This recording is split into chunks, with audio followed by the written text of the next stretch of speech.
Alia Mikhailovna est à moitié russe et à moitié japonaise et ses notes sont les meilleures de l'école. Elle excelle également en sport. Elle a de longs cheveux argentés, des yeux bleus envoûtants, une peau exceptionnellement claire et une beauté saisissante. Elle est considérée comme une idole dans son école. Un matin, alors qu'elle se rendait à l'école, elle a attiré d'innombrables regards admiratifs. Parmi les admirateurs, Ando, un élève de 2e année, l'arrête. Il la salue chaleureusement, commentant l'agréable matinée, mais Alia reste impassible. Essayant d'avoir l'air cool, Ando se présente et dit que sa sœur a parlé d'elle en bien. Il exprime le désir de la rencontrer et propose qu'ils déjeunent ensemble, mais Alia décline l'invitation.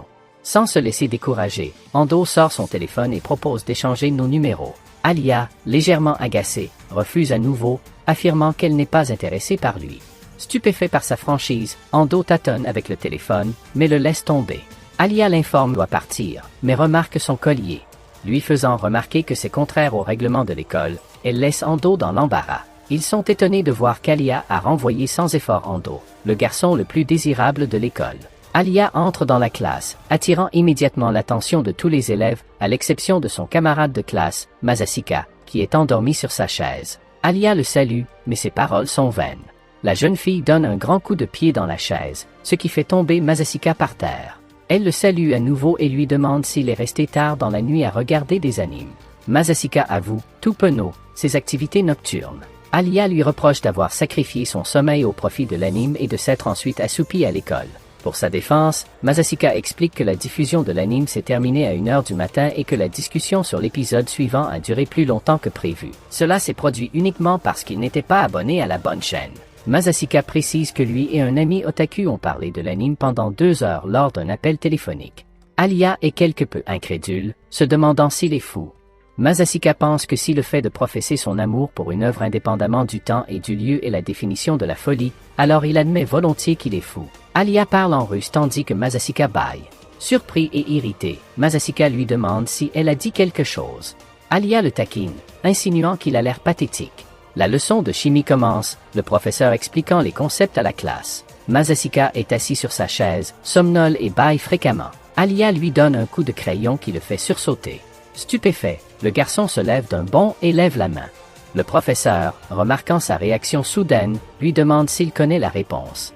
Masashika, encore étourdi, jette un coup d'œil bienveillant à Alia et murmure des excuses. Alia indique discrètement la réponse numéro 2 sur une feuille de papier, et Masashika répond avec enthousiasme.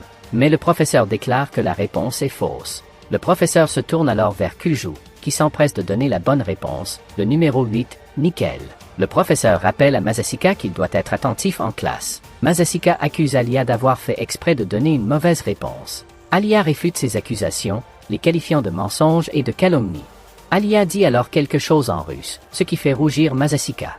Il lui demande ce qu'elle a dit et elle répond qu'elle l'a traité de stupide en russe. En fait, Masashika comprend le russe, mais pas Alia. Le garçon sait qu'elle a dit qu'il était mignon.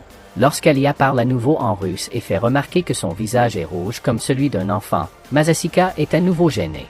Masashika repense à son enfance et se souvient de la jeune fille russe qui vivait près de la maison de son grand-père. C'est à cette époque qu'elle a appris la langue, découvrant qu'elle comprenait encore assez bien le russe. Aujourd'hui, il se trouve dans une situation inattendue, une jolie russe à côté de lui, Alia, le complimente souvent en russe, pensant qu'il ne comprend pas un mot. À 9h50, l'heure de la pause arrive. Masashika commence à consulter son téléphone et reçoit un rappel d'Alia concernant l'interdiction d'utiliser des téléphones portables à l'école, sauf en cas d'urgence ou de consultation. Masashika déclare que sa situation est une urgence car ses lancers francs dans un jeu vidéo sont sur le point de se terminer dans 10 minutes. Alia, incrédule, lui rappelle qu'il est à la tête du conseil des élèves. Dans un élan d'excitation, Masashika s'exclame qu'il est sur le point d'acheter le personnage rare, Tsukuyomi. Alia s'empare soudain de son téléphone. Alia remarque le personnage aux cheveux argentés vêtu d'un kimono et se demande pourquoi Tsukuyomi, déesse de la lune dans la mythologie japonaise, avait des cheveux argentés au lieu de noirs. Masashika se concentre plutôt sur la beauté du personnage. Alia marmonne alors en russe à propos de ses cheveux argentés, semblant jalouse. Lorsque Masashika lui demande de répéter ce qu'elle a dit, Alia le traite d'accro aux jeux vidéo. Masashika, vexé, répond qu'en tant que joueur free-to-play, il ne devrait pas être étiqueté avec les joueurs pay-to-win ou baleine. Plus tard, Masashika déjeune avec ses amis, Takeshi et Hikaru, à la cantine de l'école. Takeshi se plaint de son manque de succès auprès des filles, tandis que Hikaru demande à Masashika comment s'est passé son repas. Masashika répond à manger un Mapo ramen super épicé. Soudain, Alia, Maria Mikhailovna et Yuki entrent dans la cantine, attirant l'attention de tous. Maria, la secrétaire du conseil des élèves, et Yuki, le porte-parole du conseil des élèves, cherchent une place. Alia s'inquiète de ne pas trouver de place, mais Maria la rassure et décide de s'asseoir avec ses camarades de classe. Hikaru et Takeshi admirent les sœurs Kuju, remarquent leur beauté et s'interrogent sur la relation de Maria. Takeshi veut mieux connaître Maria, mais il est découragé par les rumeurs selon lesquelles elle a un petit ami. Masashika déclare sans embâche que Takeshi n'a aucune chance, et Takeshi réplique en enviant la relation étroite que Masashika entretient avec Alia. Masashika admet qu'Alia le gronde souvent, mais Takeshi fait remarquer que c'est mieux que d'être ignoré, car il parle rarement à quelqu'un d'autre. Takeshi réfléchit à ses chances avec Yuki, la considérant plus accessible qu'Alia, même si elle reste hors de portée de la plupart des garçons. Hikaru doute de la disponibilité de Yuki, qui rejette de nombreux prétendants. Takeshi suppose qu'elle est déjà promise à quelqu'un parce qu'elle vient d'une famille riche et demande à Masashika si elle est au courant. Masashika rejette la question.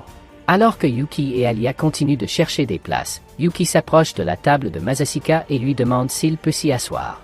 Yuki se joint à eux, disant qu'il a commandé le même plat que Masashika. Peu après, Alia s'assoit en face de Yuki, à côté de Takeshi, surprise par le goût de Yuki pour les ramen épicés. Yuki plaisante en suggérant d'ajouter de l'huile pimentée au conseil des élèves, mais Masashika proteste en disant qu'il ne faut pas mélanger les préférences personnelles avec les questions administratives. Yuki rit, révélant que ce n'est qu'une blague. Alia observe leur interaction avec un regard froid et demande si elles sont amies. Yuki explique qu'elles se connaissent depuis la maternelle. Masashika demande alors aux filles si elles sont amies et Yuki exprime son désir d'être amie avec Alia, qui admet timidement qu'elle n'est pas totalement opposée à l'idée. Se sentant dépassée, Takeshi et Hikaru les quittent, invoquant l'intensité de la situation.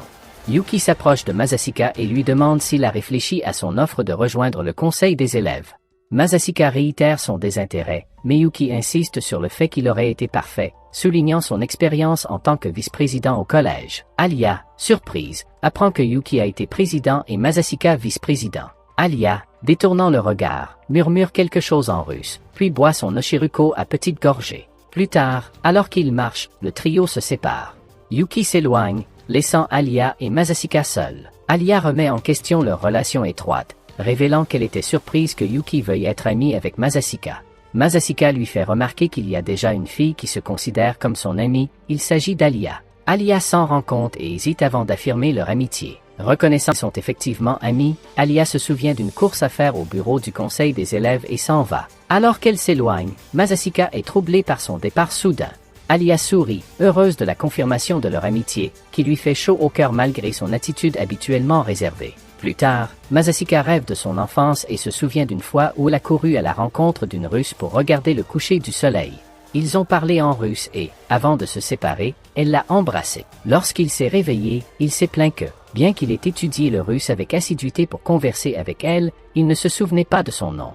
Arrivé tôt à l'école, Masashika entre dans la classe et commence à nettoyer. Lorsqu'Alia arrive, ils se saluent.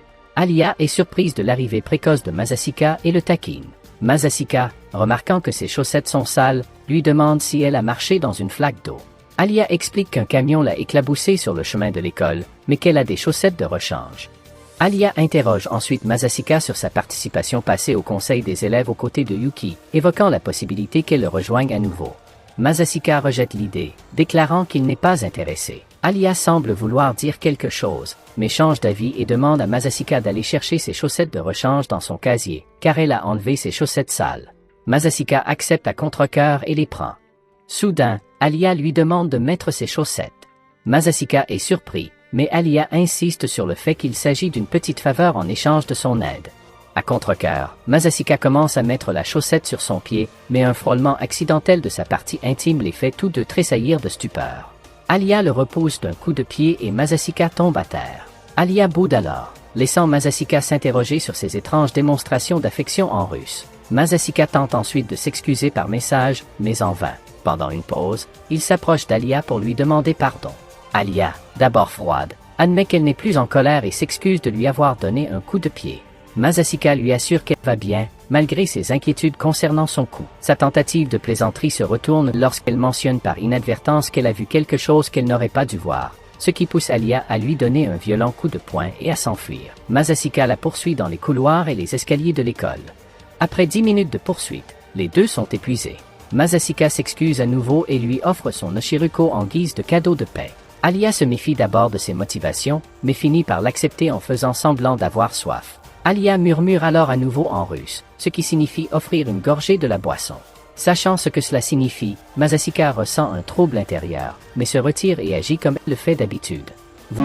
Si vous avez aimé la vidéo, abonnez-vous, laissez un like et un commentaire pour aider la chaîne à grandir. Merci d'avoir regardé cette vidéo.